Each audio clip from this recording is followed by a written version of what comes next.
Hello, ನಮಸ್ಕಾರ Karnataka. Last ವಿಡಿಯೋದಲ್ಲಿ ಶ್ರೀ ಕ್ಷೇತ್ರ ಧರ್ಮಸ್ಥಳದ ಬಗ್ಗೆ ಹೇಳಿದ್ದೆ.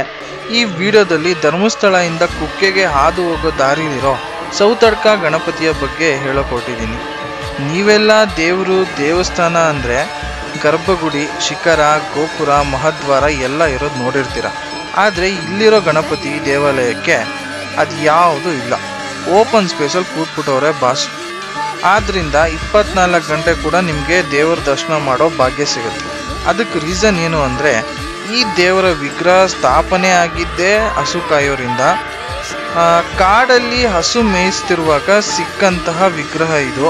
ಆಗ ಅವರೇ ವಿಗ್ರಹ ಸ್ಥಾಪನೆ ಮಾಡಿ ಅವ್ರ ಹತ್ರ ಇದ್ದಂಥ ಸೌತೆಕಾಯಿನೇ ನೈವೇದ್ಯ ಆಗಿಟ್ಟು ಪೂಜೆ ಪ್ರಾರಂಭ ಮಾಡಿದ್ಮೇಲೆ ಅಲ್ಲಿನ ಜನ ಕೂಡ ಸೌತೆಕಾಯಿಯನ್ನೇ ನೈವೇದ್ಯವಾಗಿ ಇಟ್ಟು ಪೂಜೆ ಮಾಡೋಕ್ಕೆ ಪ್ರಾರಂಭ ಆದಮೇಲೆ ಸೌತಡ್ಕ ಅಂತ ಹೆಸರು ಬಂತು ಅಂತ ಇಲ್ಲಿನ ಸ್ಥಳೀಯ ಪುರಾಣಗಳು ಹೇಳುತ್ತೆ. ನಾನು ಹೋಗೋ ಟೈಮ್ಗೆ ಕರೆಕ್ಟಾಗಿ ಪೂಜೆ ಸ್ಟಾರ್ಟ್ ಆಗಿತ್ತು.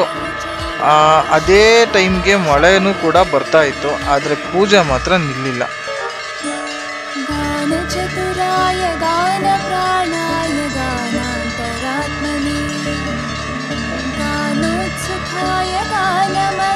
ನಾ ಹೇಳ್ದಾಗೆ ಸುತ್ತ ನೋಡಿ, ಎಲ್ಲಿಂದ ಬೇಕಾದರೂ ಕೂಡ ಭಕ್ತಾದಿಗಳು ನಿಂತ್ಕೊಂಡು ದೇವರ ದರ್ಶನ ಮಾಡ್ಬೋದು, ಯಾವುದೇ ರೀತಿಯ ಅಡೆತಡೆಗಳು ಇಲ್ಲದೆ.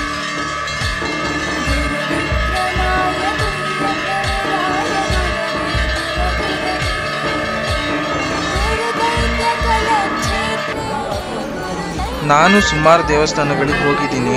ಆದರೆ ಈ ಥರ ದೇವಸ್ಥಾನ, ದೇವರು ಇರುವಂಥ ಸ್ಥಳ, ಈ ರೀತಿಲಿ ಮಳೆಯಲ್ಲಿ ನಿಂತಿರೋ ಅಂಥ ಭಕ್ತಾದಿಗಳು, ಮಳೆ ಬಂದರೂ ನಡೀತಾ ಇರೋ ಪೂಜೆ, ಆ ಭಕ್ತಿ ನಿಜವಾಗ್ಲೂ ನಾನಂತೂ ಎಲ್ಲೂ ಸಹ ನೋಡಿಲ್ಲ.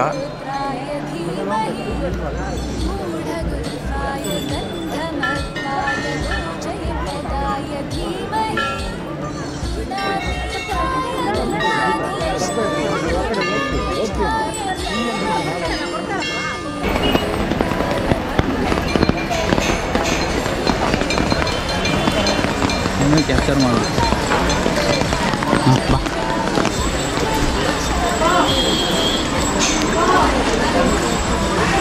ಸೌತಡ್ಕ ಗಣಪತಿ ಅನ್ನೋ ಹೆಸರು ಜೊತೆ ಗಂಟೆ ಗಣಪತಿ ಅಂತ ಕೂಡ ಕರೀತಾರೆ.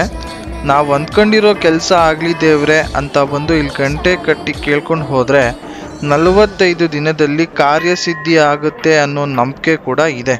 ಸೊ ಅದರಿಂದನೇ ನೀವು ದೇವರು ಸುತ್ತಮುತ್ತ ಎಲ್ಲೇ ನೋಡಿದ್ರೂ ಸಹ ಸುಮಾರು ಗಂಟೆಗಳು ಕಾಣಿಸುತ್ತೆ. ಹಾಗೆ ಪ್ರತಿದಿನ ಇಲ್ಲಿ ಪಂಚಕಜ್ಜಾಯ ಪ್ರಸಾದ ಕೂಡ ಇಲ್ಲಿ ಸಿಗತ್ತೆ. ಅದು ಕೂಡ ತುಂಬ ಚೆನ್ನಾಗಿರುತ್ತೆ.